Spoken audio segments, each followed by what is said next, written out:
My name is Fred Kasten. I, for 31 years now, have been associated with the NPR affiliate in New Orleans, WWNO. Over the course of, I've actually been officially retired from that position since 2007, though I continue to do a lot of work for them as a freelancer and now have a jazz show. I'm down to just doing one thing after doing many things, even in retirement for them. But over the years there, I did a lot of different things. I had a chance to do almost every kind of experience in broadcasting that you can have. From producing and hosting jazz and classical music programs to a lot of feature work, particularly in the field of the arts, which we're so richly endowed with great talent in New Orleans. So I've had an opportunity over the years to do, I don't know, several thousand interviews probably with all kinds of folks. I would say 75% of those would be with artists of various disciplines. Also have produced a good bit of news type content as well as arts features. Most recently, one with Bob Marshall, a fine Pulitzer Prize winning writer here in New Orleans, a 13-part series on coastal erosion issues called Louisiana, what do we call it? Last Call, the Louisiana coast, dealing with the Louisiana coast. And that we were lucky enough to win an Edward R. Murrow Award for. So we've, thank you. We've had, I've had a variety of experiences producing live concerts, jazz and classical music, doing a whole range of things. About whatever you can do in broadcasting, I had the chance to do. So I feel like I'm at a disadvantage. I'm trying to interview someone who's the master interviewer, and I'm not quite sure what to do with that. Just what you're doing. Hey, I tell you what you said, which I certainly appreciated, was as an oral historian, you try to stay out of the way, because I have spent countless hours editing out idiotic comments by ostensible historians from the real valuable information, which is the person. Now, I'm not saying I will provide valuable information, you understand, but I do appreciate that, that technique. I jumped at the chance to meet you and talk with you because Jacqueline had said, I forget exactly how she worded it, but it was something to the effect, if you want an overview of like musicians and artists in New Orleans, Fred's the person who can give you that. So yeah. With that, what can you tell me about the 30 some odd years you've been talking with musicians and artists in New Orleans, and what would you focused on jazz here in retirement, but so I have all these questions about what led to that choice, and what are your thoughts about the evolution of art and music in New Orleans in the time you've been here, and how or did Katrina affect that? And so I'm just going to stop there and just let you go. Yeah. Well, one of the I think most compelling things about New Orleans is the creative energy that is here and has been here really from the earliest times of the city.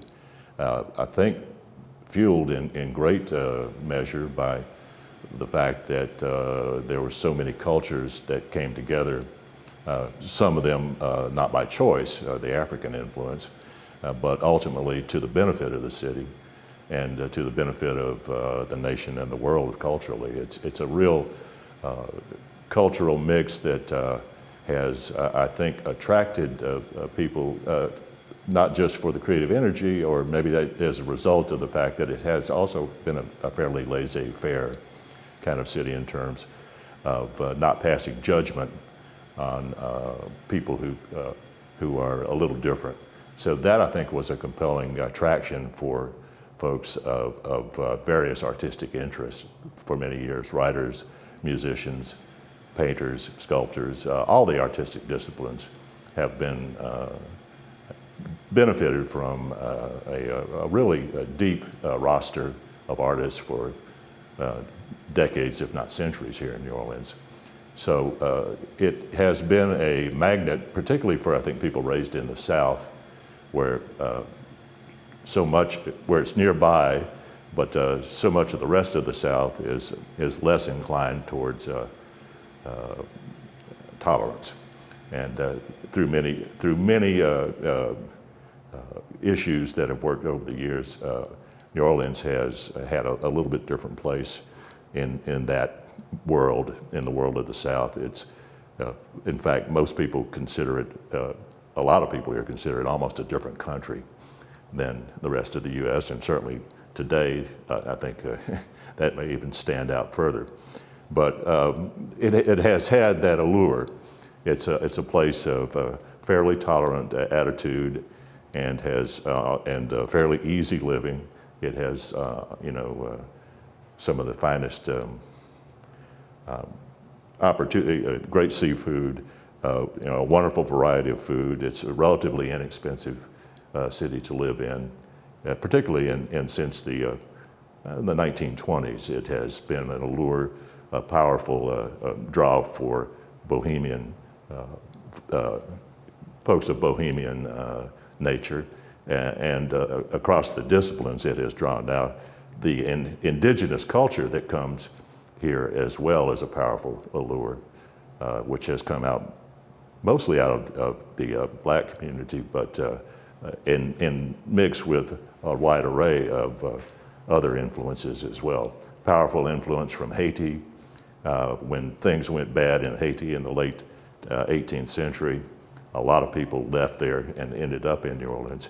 New Orleans had early on a pretty good community of free people of color, so that folks had an opportunity to pursue a life very nearly equal to what the white culture allowed. And that developed, I think, an interesting dynamic in that a lot of, there was influence over what happened in the community and artistically by elements here that weren't at play in other parts of the U.S. So, and we had, a lot of, in the music world, there were things that occurred that brought, let's say, African, Caribbean, Spanish, French, and Italian cultures all into the bag for 150 years now. And that mix has produced a lot of really interesting results. So I became, like a lot of people, as I grew up in Mobile, Alabama, just down the coast here, and always sort of looked at New Orleans as a beacon of culture and as one of, a place to go to enjoy yourself in life, but also where a lot of interesting things were going on. So when did you move here? Moved here in 1984. Had been coming quite often. I'd say one of the things that really has had I think, a profound effect on a lot of things around not just the South, but the country and the world, is the New Orleans Jazz and Heritage Festival, which put on display for people to see in easily accessible ways a huge variety of musical talent that has been a part of the culture here, but wasn't widely known beyond the city limits or beyond the South Louisiana. And that, I think, attracted, it became a sort of benchmark festival, a way to put on music festivals. It had George Wein producing it, was kind of one of the pioneers of large music festivals. And he brought a good group together here in New Orleans to produce this fest. And it began to, in the early 70s, attract a wide audience from the region and ultimately the nation and then around the world, and allow people to discover folks like Professor Longhair and James Booker, people who were of considerable talent but were outside of certain circles widely unknown, unknown in many cases right here in the city. But that was a big deal. I think the best thing probably that happened in New Orleans in the 20th century was the Jazz Fest, in terms of allowing the culture not only to be accessed, but also stimulating growth and giving an opportunity actually to make a better living for a lot of people involved in it. Now that also has a fairly large arts and crafts component. And of course, it has a huge food component as well. So a lot of the essentials of New Orleans, the food, the music, and the bon vivant, laissez-faire attitudes were all on big display at Jazz Fest. And I think that has had a significant impact, not just on the city and the culture and who comes here, but on a much wider impact. So the jazz artists that play at the Jazz Fest, are they mostly local, or how has that evolved over time? If it has? Over time, initially we're almost exclusively local, but with a small component of national and international stars. As time has gone on, the festival has grown to such dimensions that it has, in order to really continue growing, it has evolved into something that is now a mix of 400 or 500 acts all total, I think, each year. Probably 450 or 80% of those maybe are either New Orleans or Louisiana native acts. Then there's some very high profile folks that they now bring in to actually fund the whole enterprise. By having top pop artists, they're able to sort of pay for the whole thing. But the jazz artists that I first saw here, who I really hadn't known anything about, included Ellis Marsalis. I'm trying to think of who else we saw in that my first festival I came to, I was still living in Alabama in Tuscaloosa, at where I'd gone to the University of Alabama. This was 1973, I think. And the festival was second year at the fairgrounds. It had had a year, I think, at the Municipal Auditorium. And then they moved it to, or maybe 2 years. It had been artistically successful, but hadn't drawn very many people. In fact, they say the legend is that the first festival there were more performers than attendees. But once they moved to the fairgrounds, it began to kind of get its feet. It really was a nice spot for that. It accommodated what they intended to do, which was put on multiple stages simultaneously, so that in the course of an afternoon they could get 50 or 60 acts, on the stage in just one day. But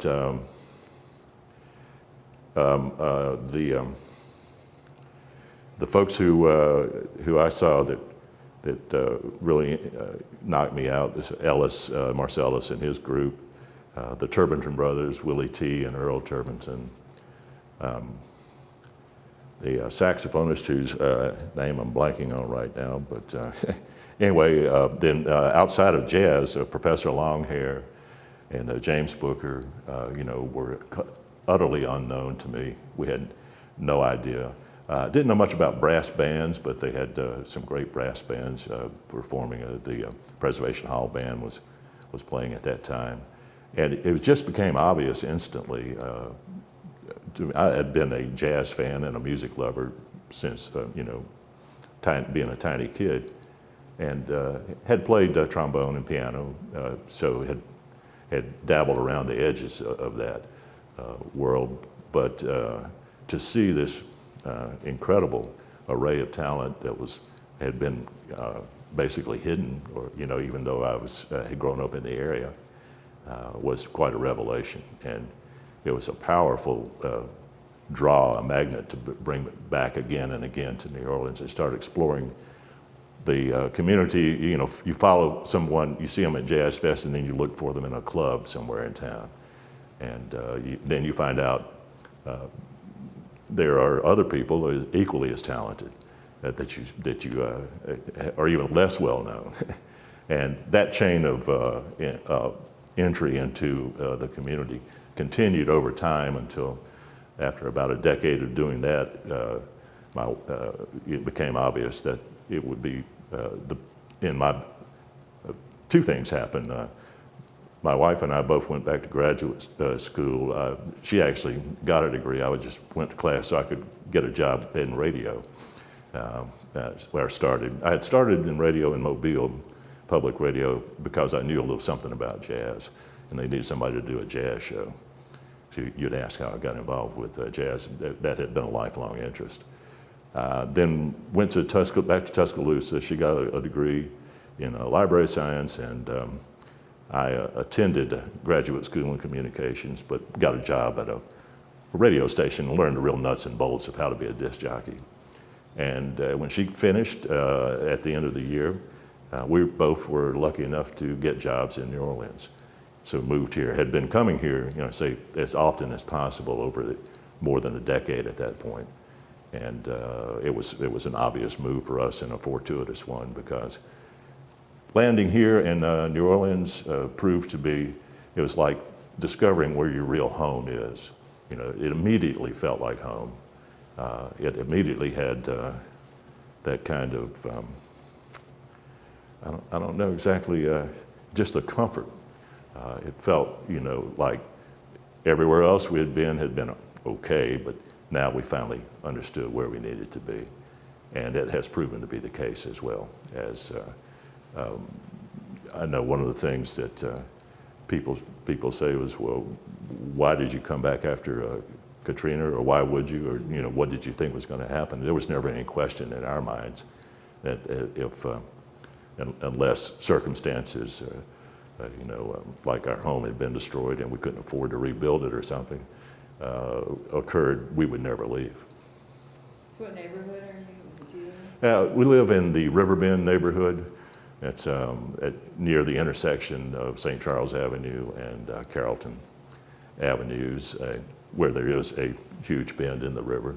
It's part of that. We were very lucky during Katrina. We were part of that geography that is a little bit higher thanks to centuries of alluvial accretion a couple of feet above sea level, where much of the city, or parts of it certainly, are at or below that. So we didn't flood during the storm, had minimal wind damage, a couple of $1,000s. So our personal situation, reference Katrina, was fortuitous for us.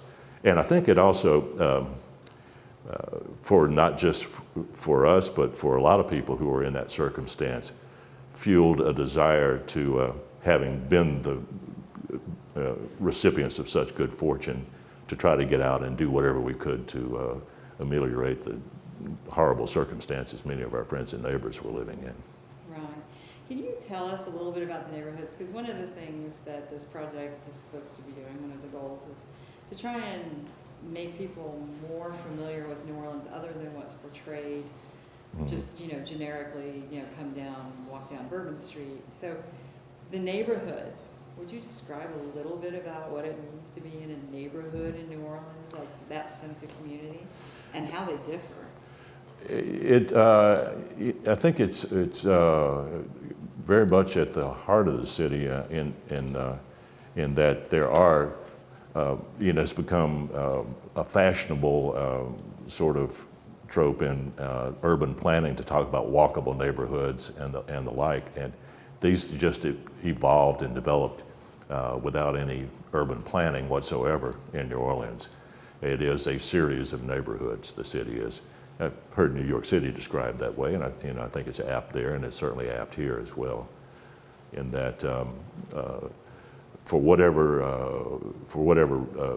a variety of reasons, a strong sense of neighborhood has developed from Treme to the Riverbend, Uptown, Bywater, Marigny, the Upper Ninth, Lower Ninth Ward, Gentilly, where I know you lived for a while. They all have their identities, and they have these amenities that are considered, planned for now, but which just kind of became naturally, organically grew in New Orleans. You can get to the laundry, to the grocery store, to the drugstore, to their neighborhood bars at one time, a lot more than now, and restaurants.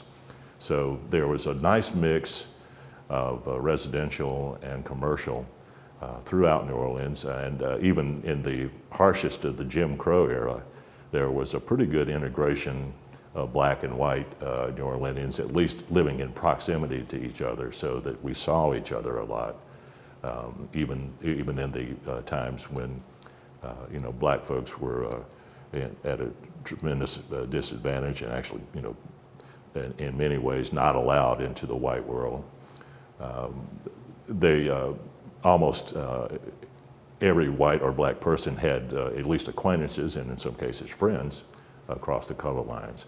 So, and I think that's had a tremendous impact on New Orleans.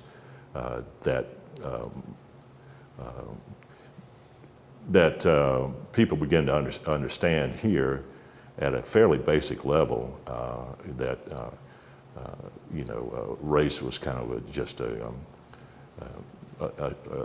canard. You know, really didn't.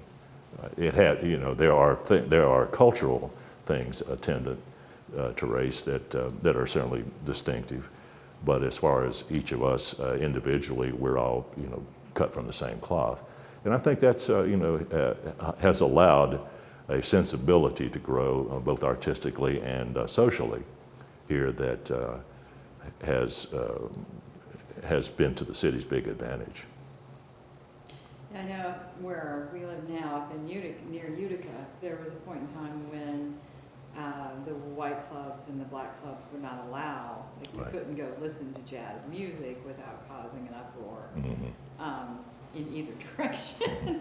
So I'm curious, do you believe it was the basic heterogeneity of the neighborhoods that crossed those color lines and brought up that sense, or is it something, or is it a mishmash?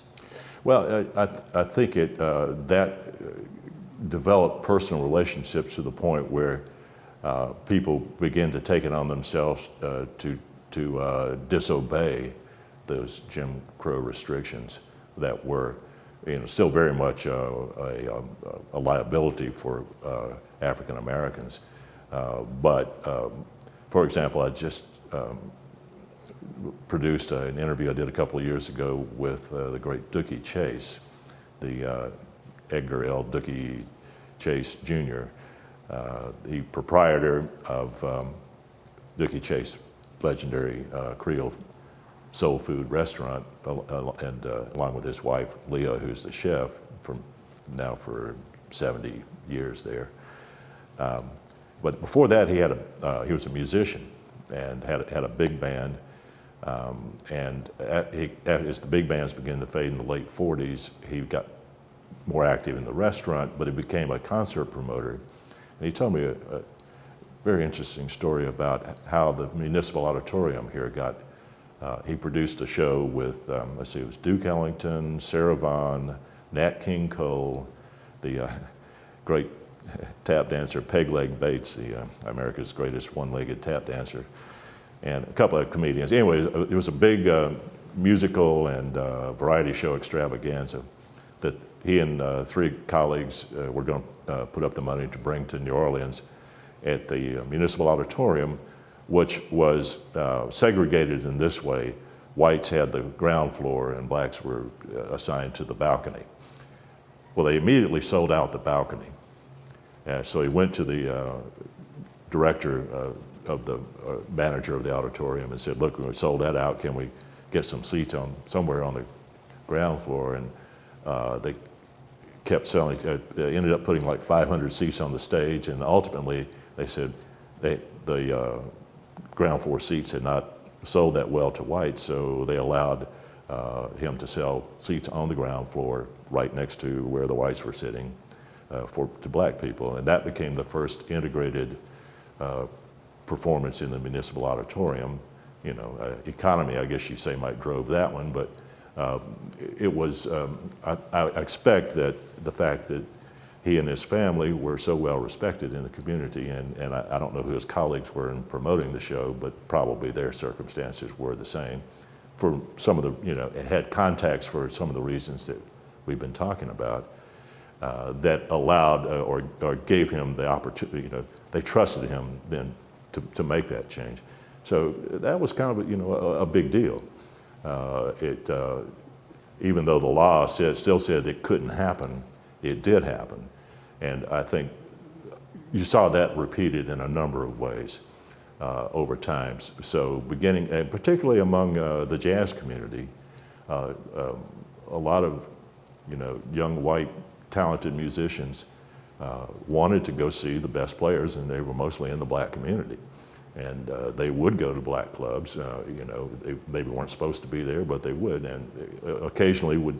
I remember the bassist Bill Huntington was a part of a jam session.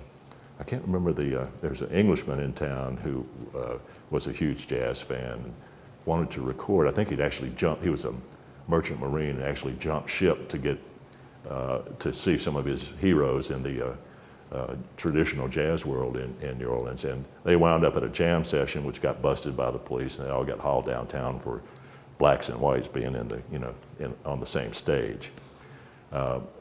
As things kind of that was in the early 50s.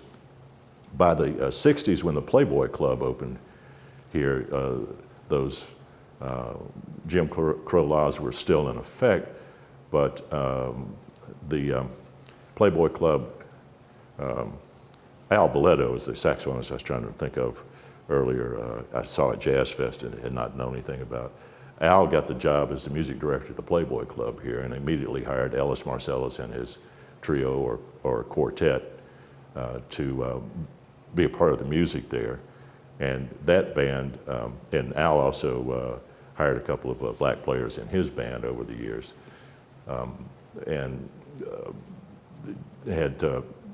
They begin to then, you begin to see more open defiance of these laws. And finally, they in some point in the 60s, the city eliminated those laws. So back to your point, I think, yes, the heterogeneity of the neighborhoods had a lot to do with the development of personal relationships, which ultimately had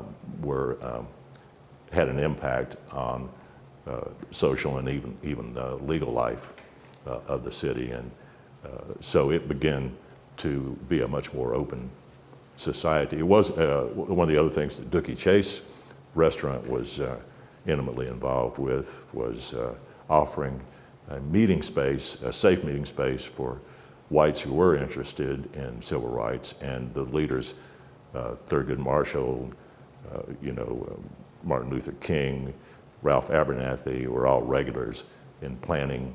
In fact, the Southern Christian Leadership Conference, I think, actually was formed in New Orleans, and it had a big impact on the civil rights movement nationwide, ultimately. But they often met in the upstairs dining room at Dookie Chase with some of the white power brokers who were interested in seeing the city develop, and understood that until these harsh laws were removed from the books, that was not going to happen.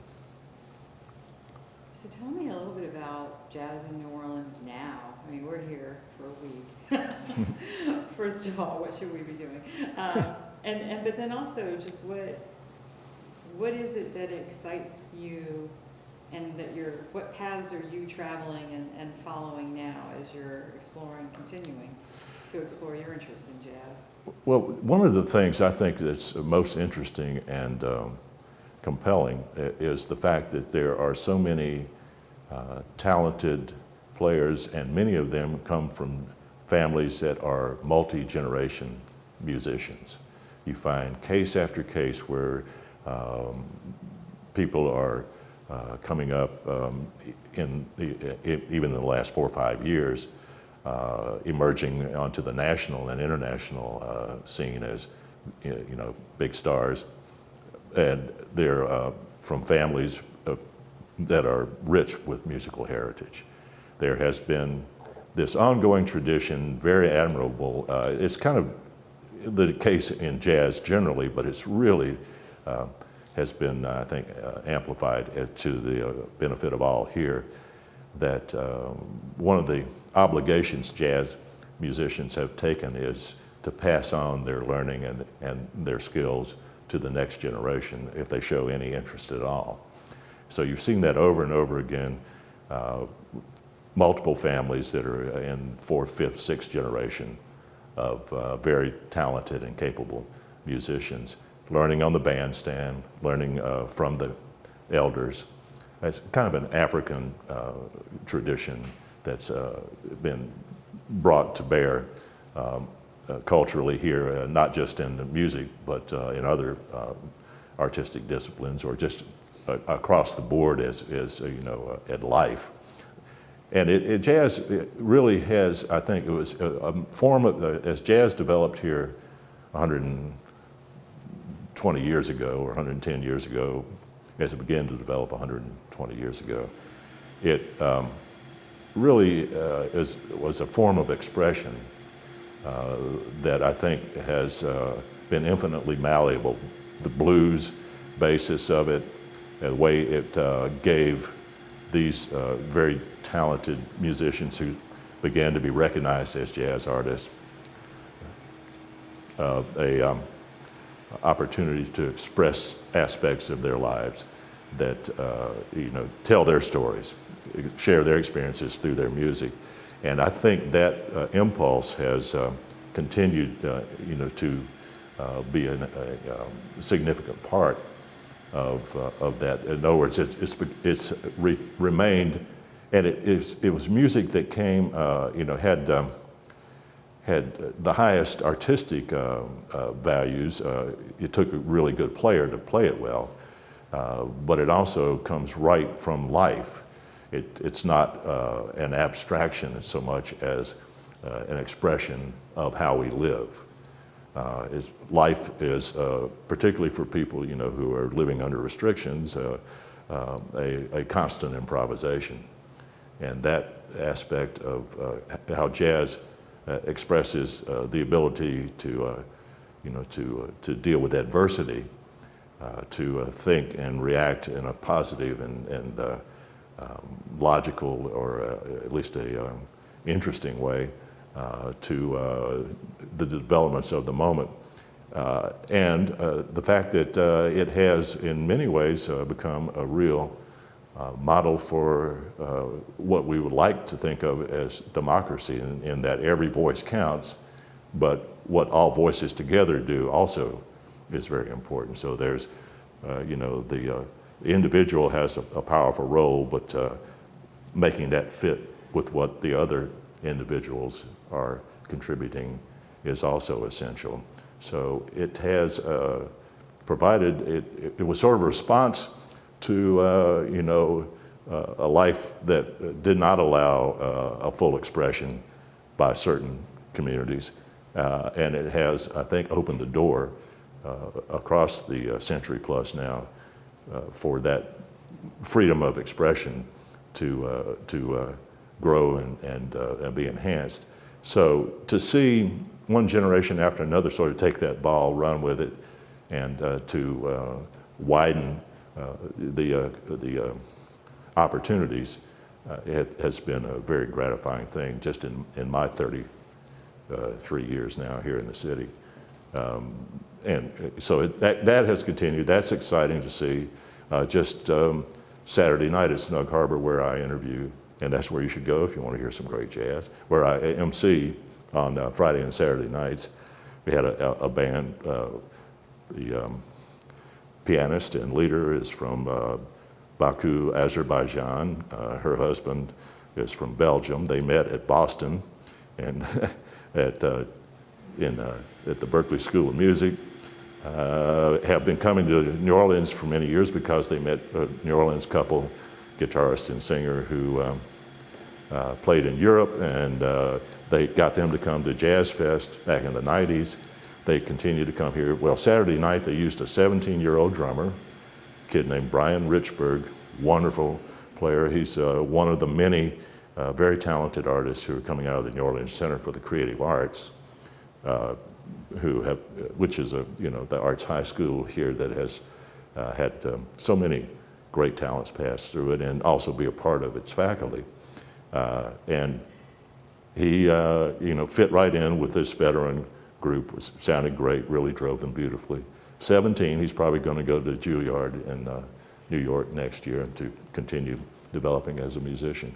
But Brian is just one example of a continuing stream of artists who have come up and now have the opportunity to really get mentored by a great group of people at the Arts High School. So while we've had problems with public schools across a wide range of issues in Louisiana generally, and certainly in New Orleans. We've had great successes like NOCA that have seen the best of,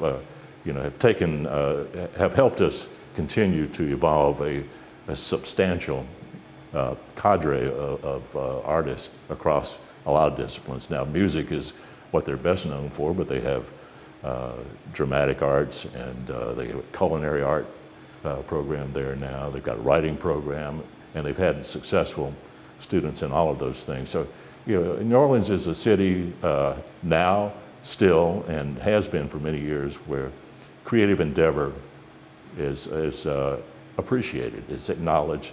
You may not have been able to earn a great living here.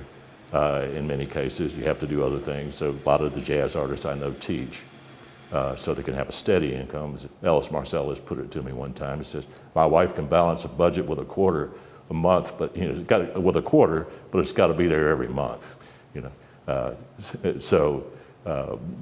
We see that inclination to teach on the bandstand has also been applied to getting involved in formal education with a lot of these artists, so that many of the greatest players to come out of New Orleans have also been really great teachers. So the radio show that you're still doing on jazz, tell us a little bit about what, are you tracking these multi-generational, who are you interviewing, what are you doing on that show? That show is mostly a music show. So you're playing the music? Playing their music, Okay. but we do feature one extended conversation with an artist. Now, it's not necessarily a New Orleans artist every week, but often is. I've had Sonny Rollins and Herbie Hancock and folks like that as the guests, but most recently a young guitarist named Davey Mooney was featured, a clarinetist named Gregory Ajid, a wide range of people, and that show is designed to in doing a show here. When I first began back in '86 at WWNO, I was hired just to mostly do jazz. That was the entry position I had. Wound up being the program director and associate general manager, but in doing all those things I described earlier. But my idea from the start was that there was still an opportunity for people to experience the kind of experience that I had when I first came to Jazz Fest and saw Al Boletto and the Turbenton Brothers and Ellis Marcellus and James Booker and all these tremendous talents that I had not a hint existed before that. And that was still the case. A lot of those people were still had still not broken nationally, even though their profiles had grown somewhat. And as I listened to the music made by local artists, and I had a pretty good knowledge of the jazz scene nationally, I could tell, right away it was obvious the artists here were every bit as good, and in many cases better, than people who had the biggest national and international reputations. So my ambition became kind of just, without being didactic about it, just to put a New Orleans artist play their record against, let's say, a John Coltrane or a Thelonious Monk, and let the audience just hear and make their own judgment how talented and capable the folks from the New Orleans area were in comparison with those of the highest reputations. Same thing in classical music to a lesser extent, which we also played because it was a lot less of it recorded, but they were still very gifted players here. But it was, there was a rich array of jazz and rhythm and blues artists here who still didn't have the reputations they should have had, or the opportunities financially they should have had. So to chip away at that a little bit, was my ambition, and to let people hear who a lot of times, never a prophet in your hometown, hear how talented our local folks are, and without beating that horse. Just let the music itself speak for those talents, and that's something that I continue to do. That's been I took as my programming philosophy something that Leonard Bernstein once said about the music of Beethoven. He said it was accessible without being ordinary. And that was my mantra, keep playing really interesting, great music, juxtapose the local artists with the better known, and let people hear what a real treasure we had in our artistic community here. So that, from the start till now, that's kind of how I mix the show, try to make a great, make a wonderful couple of hours of listening. But in amongst that, you will learn how truly rich our community here is, and how worthy of wider praise that they are. Well, you said some pretty insightful things here today. Thank you for bringing up a lot of information in a very short time and extremely eloquently tying it up together. Everything from talking about just racial and democratic views and how New Orleans sort of fosters and promotes all of this creativity and how that blends together and how that developed historically. That's a lot to cover in 50 minutes. I just want to ask you, we always ask, and this is something that I let folks ask, if you would mind responding to any questions they have, because sometimes I find... I'm not going to talk about my criminal record, but other than that... I have a lot of questions. I just want to ask, what's your favorite lesser-known place in New Orleans to find jazz? This is going to be weird. You're probably going to have to answer to Jen. I know you're kind of... Yeah, sorry. Like, what's your favorite? If you're going out, you're not emceeing anything. It's just you, maybe some friends. Right. Yeah. Well, there's a little club on Broad called the Prime Example. Oh, we're still talking up here. All right. There's a club on Broad. Hello. There's a club on Broad called the Prime Example. Guy runs that as Julius Kimbrough. He's been presenting jazz in clubs in New Orleans for 40 years. He's actually from Selma, Alabama. We always like to say we're from Alabama, no longer there. But he has been one of these people who has, had, despite the fact that it's hard to make any money at all presenting live music, period, let alone jazz, he's stuck with it and done it in a number of places. And that is a great little club.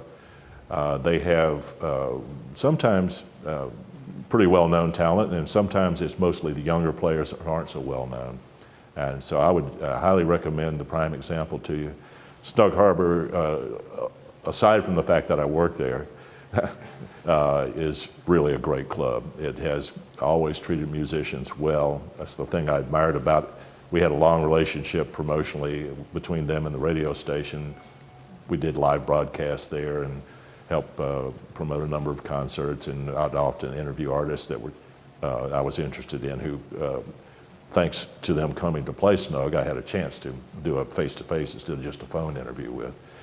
So that's been a great relationship, and they continue to present top-notch music, mostly locals, and that you probably, unless you had been coming to New Orleans for a few years, would not have known of, but who are the equal. I've been to, jazz clubs all over the country, and the level of music at Snug night after night is as good as anything there is. And if you go to the Prime Example, you'll find that as well. It's another small club in a mostly black neighborhood that has a very friendly vibe and a lot of great music. A couple of other little clubs that have one Sweet Lorraine's is on St. Claude Avenue.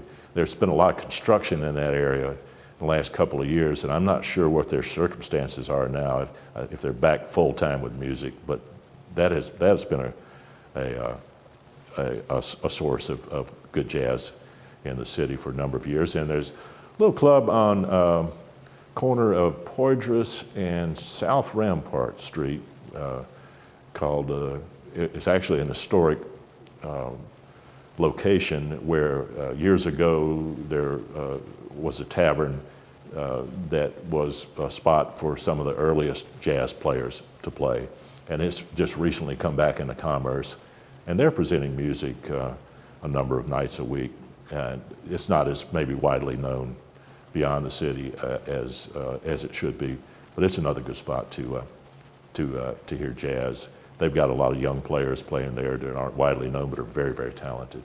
So Little Jim, Sweet Lorraine's, the prime example. Snug Harbor is pretty well known now, and if you ask a concierge in any of the downtown hotels, that's probably where they send you. But those other clubs are also representative of the depth and broadness of the jazz community here. You'll find youngsters, even in high school, like Brian Richburg, all the way through studying at the University of New Orleans. Loyola here and Tulane have also added jazz studies components to their curriculums. And so that has helped draw outside folks, and also given the people who want to stay in New Orleans for their college educations an opportunity to develop as jazz artists. But those places are among the ones that are consistently presenting very talented players, and have, they're small, intimate clubs, also great places to see music.